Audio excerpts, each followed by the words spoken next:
Best jokes ever. Yummy chocolate. An old lady always travels the same route on a bus.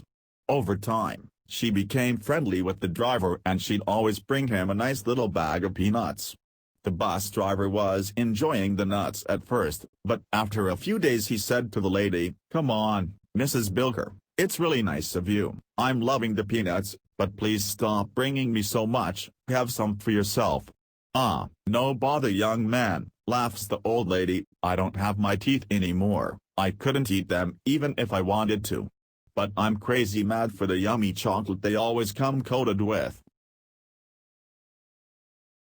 The real secret to a happy marriage. Jerry was at a marriage seminar, and the leader of the seminar, a lady, was asking everybody how long they were married for. When it was Jerry's turn, Jerry said that he was married for almost 50 years. "Wow," the leader gushed, "that's amazing. Perhaps you can take a few minutes to share some insights with everybody, how you stay married to the same woman for so long." "Well," Jerry said after thinking for a few moments, "I try to treat her nice, buy her presents, take her on trips. And best of all, for our 25th anniversary I took her to the Bahamas." "Well, that's really beautiful, and a true inspiration for all of us," the lady said. "Maybe you can tell us what you are going to do for your 50th anniversary," she said with a smile. "Well," Jerry said, "I'm thinking of going back to the Bahamas to pick her up." Millionaire joke. A fellow walked into a bank in New York City asking for a loan for $4,000. "Well, before we lend you the money we are going to need some kind of security," the bank teller said. "No problem," the man responded. "Here are the keys to my car, you will see it, it's a black Porsche parked in the back of the parking lot." A few weeks later the man returned to pay off his loan. While he was paying it up, along with the interest of $11, the manager came over. "Sir, we are very happy to have your business, but if you don't mind me asking, after you left we looked into you and found out that you are a millionaire. Why would you need to borrow $4,000? "Well," the fellow responded, "it's quite simple. Where else can I park my car for 3 weeks in New York for $11? Surprise visit. A woman comes home late in the night and goes quietly in the bedroom. To her surprise, she sees male and female feet peeking out from under the blanket. Shocked and raging, she gets her baseball bat and beats until all movement stops. After that she goes into the living room and sees her husband laying on the sofa. He turns to her half asleep. "Oh, you're home, darling. I'm afraid we have to sleep here tonight. My parents came for a surprise visit." Grandma joke. "Hi. My name is Gertrude," said the lady next to him on the plane. "It's so nice to meet you. I'm flying to New York for my grandson's 3rd birthday. I'm so excited. I remember when he was just a little thumbkin and now he's already 3. It's really hard to believe. He's the most adorable thing you've ever seen. You know what? Hold on, I think I might have a picture on me. Let me take a look in my purse. Yes, here it is. Just look at him. Isn't he adorable? Do you see his dimple on his left cheek? Simply adorable. I could stare at his picture all day. Oh my, and you should hear him on the phone. He is just the cutest," he says to me in the cutest voice. "Hi Grandma." It just gets me all teary-eyed. After what seemed like 2 hours for the poor man sitting next to her, Gertrude seemed to realize that perhaps she was talking a bit too much. "You know, I feel terrible. Here I am just talking and talking without letting you get in a word edgewise. Tell me, what do you think about my grandson?" Restaurant special joke. John was starving. He was stuck in a small hick town, lost and hungry. He was happy when he saw a small restaurant coming up on his right. John quickly pulled over, parked his car, and walked inside. John noticed a blackboard with the sign written in yellow chalk, "Today's special, vegetable soup with fried chicken and grilled vegetables." "I'll take the special," said John to the waiter when he came to take his order. A few minutes after receiving his order, John called over the waiter. He was fuming mad. "Is this the special? It says vegetable soup, but there are no vegetables. It says grilled vegetables, but they aren't grilled, they are baked. And it says fried chicken, and the chicken isn't fried? The waiter was not used to city folks and their attitudes, and frankly he was not going to put up with this behavior. "My dear man," said the waiter looking down at John over his glasses, "that is what makes it so special." Who was the real boss? The boss of our small company was complaining during a staff meeting that people didn't respect him enough. Trying to change that attitude in the office, he came in the next day with a sign for his door. It said, "I am the boss." One of the employees, apparently not appreciating the change, posted a post-it note on the sign. It said, "Your wife wants her sign back."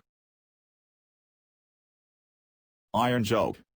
A blonde man entered the emergency room with his 2 ears burned. "What happened?" asked the doctor. "Well," the man explained, "my wife was ironing clothing behind my chair while I was watching TV. She put down the iron next to the phone, and when the phone rang I answered the iron." "Wow, that is terrible," responded the doctor. "And what happened to your other ear?" "Well," the blonde guy responded, "right afterwards, the phone rang again." Boss and Genie. The CEO of a large company was walking to the cafeteria along with 2 of his secretaries. Upon tripping on a bottle, a genie appeared and asked the threesome if they would like to each make a wish. The first secretary excitedly exclaimed, "I wish I was on a beach in a tropical island." Immediately her wish was granted. The next secretary proclaimed, "I wish I was on a tour of France." Immediately her wish too was granted. Being that it was now his turn to make a wish, the CEO exclaimed, "I want the 2 of them back in their offices right after lunch." The honest lawyer. The city miser was on his deathbed. As his last request he asked to be alone with his lawyer, doctor, and priest. "I know I am going to die," he said, "and I would like to take my money with me. So I am going to give each of you $150,000, and I want you to each make sure the money gets in the coffin." It was a few days after the funeral when the priest, overflowing with guilt, finally confided to the other 2 that he only put $100,000 back. "I'm glad you brought it up," said the doctor, "because I have also been feeling guilty. I only put $80,000 back." "You people should be ashamed of yourselves," stormed the lawyer, "stealing money like that. Am I the only honest person here?" "Here, look at this," he said, pulling out his checkbook. "Look, I wrote out a check for the full $150,000. The cheaper solution. A lady went to a psychiatrist complaining of a terrible phobia. "Every time I lay down on my bed I get this terrible fear that there is something underneath." "Wow," responded the psychiatrist, "I've never heard of such a phobia, but like all phobias it can be treated, but it will likely take around 20 sessions. "Okay," responded the lady, "how much is each session?" "Oh, it's just $80 a session, but trust me, it's well worth it." When the lady didn't come back to the psychiatrist, he gave the lady a call. "How come I didn't hear from you?" he asked. "Well," responded the lady, "when I came home and told my husband about the cost, he thought he would save some money. He just cut the legs off the bed." The annoying duck joke. A duck walks into a bar and asks the bartender, "Do you have any grapes?"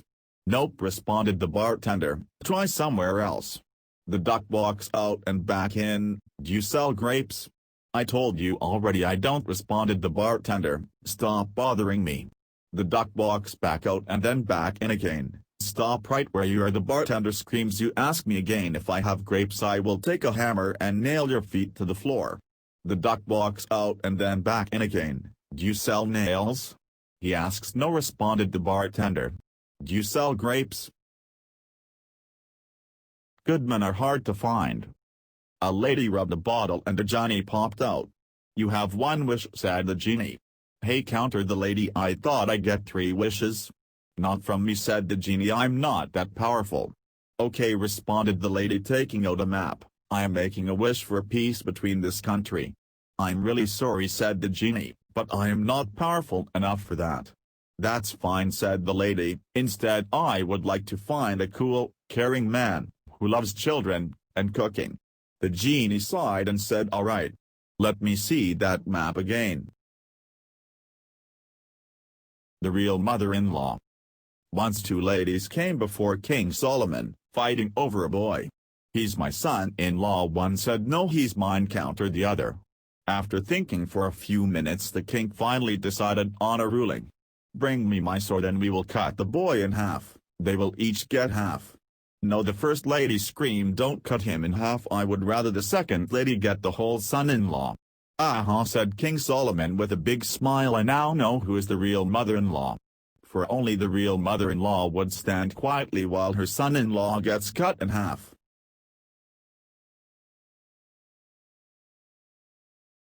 Thank you for watching the video. Please subscribe to our channel. Test your English grammar for more videos regarding English grammar.